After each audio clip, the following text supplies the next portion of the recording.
Chers amis, bonjour. On se retrouve pour un nouvel épisode de nos histoires de couple. Et aujourd'hui, j'ai décidé de vous raconter l'histoire d'un couple un peu particulier, classé champion toute catégorie, dans le domaine des disputes. Effectivement, ce couple était venu me voir, ils étaient tout le temps en train de se disputer. Le moindre sujet de conversation était tout simplement un prétexte pour se disputer. Ça en devenait lassant et fatigant pour ces deux personnes. Ils sont venus me voir et ils ont commencé à m'expliquer leurs différends. Et pour vous donner un exemple, une fois ils ont voyagé. Le mari avait payé un sublime voyage aux Caraïbes. Ils étaient partis les deux dans une seconde lune de miel. Et tout simplement, la femme s'est rappelée qu'à un moment donné, le mari n'était pas à côté d'elle pour récupérer les valises, et qu'il y a une des valises qu'elle a dû mettre elle-même dans le chariot. Et c'était un sujet de dispute. Le mari dit, je comprends pas, toutes les valises, je les ai portées. Je t'ai aidé, j'étais avec toi, je t'ai payé les vacances, on a voyagé, on a passé un bon moment. Tu retiens que cette valise-là, que tu as portée, toi, tu l'as soulevée et que tu as mis dans le chariot. Donc, on voit en réalité que tout était sujet à dispute. D'accord ? Le moindre sujet. Et au bout de la première fois, j'ai vu que j'avais beau essayer de les raisonner, ils avaient du mal à entendre raison. Au bout de la deuxième fois, je vois qu'il n'y a pas de changement. Et la troisième fois, lorsqu'ils sont revenus me voir, je me suis rendu compte tout simplement que tous mes conseils, ils les mettaient de côté. Et que même les rendez-vous chez moi n'étaient aussi qu'un prétexte pour montrer qui avait tort, qui avait raison, me demandant à moi de devenir juge et partie et d'arbitrer tout simplement leurs différends pour dire qui a tort, qui a raison. À partir de ce moment-là, j'ai compris qu'il fallait que j'opte pour l'option catégorique. C'est ce que j'appelle une option un peu plus catégorique, entre guillemets, où je leur ai posé la question s'il leur était déjà arrivé de se disputer en public, devant la famille, dans les événements familiaux. Et les deux me répondirent la réponse que j'attendais, bien évidemment. Effectivement, ça leur était déjà arrivé, certainement, oui. Et en famille, et dans sa famille à lui, et dans sa famille à elle, et dans les mariages des autres, etc., etc. Et je leur ai posé la question, comment les gens réagissaient à leurs disputes ? Est-ce qu'ils intervenaient ? Est-ce qu'ils prenaient parti ? Est-ce qu'ils disaient qui a tort, qui a raison ? Est-ce qu'ils se mêlaient ? Ils me disaient en général, non, quand on se dispute, les gens ne réagissent pas. Hein. Les gens n'osent pas se mêler, bien sûr. Alors, je leur ai dit peut-être qu'ils n'osent pas se mêler, ou peut-être tout simplement qu'avec le temps, ils se sont dit que c'est votre habitude, et que vous êtes comme ça, et que ça ne sert à rien d'intervenir, et qu'ils ont décidé de ne pas intervenir. Vous savez quoi ?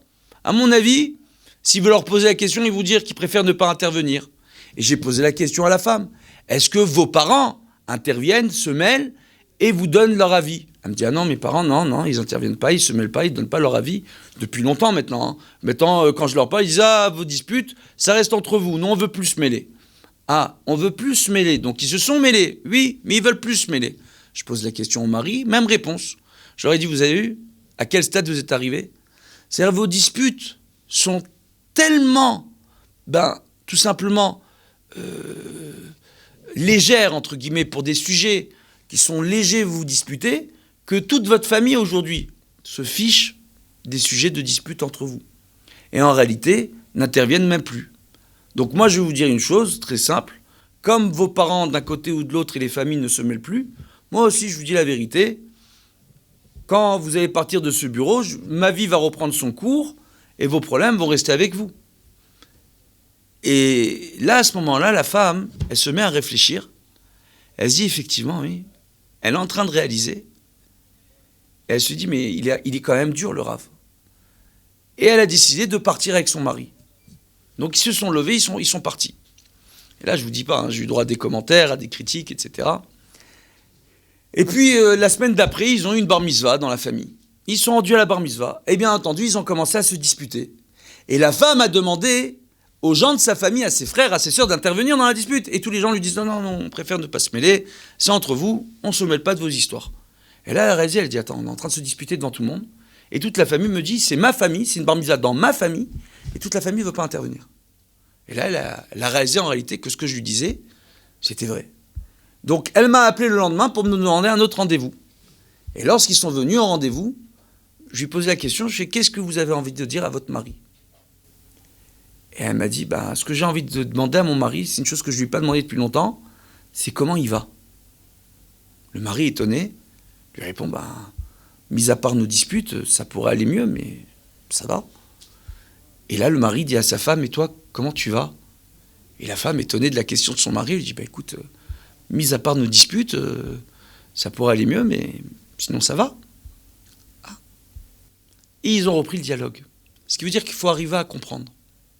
À partir du moment où on laisse nos habitudes prendre le dessus, tout simplement, et on laisse nos différends prendre le dessus, on arrive à se disputer, à ne plus comprendre réellement les raisons profondes de nos disputes et à se disputer par principe et ne plus avoir de dialogue entre nous.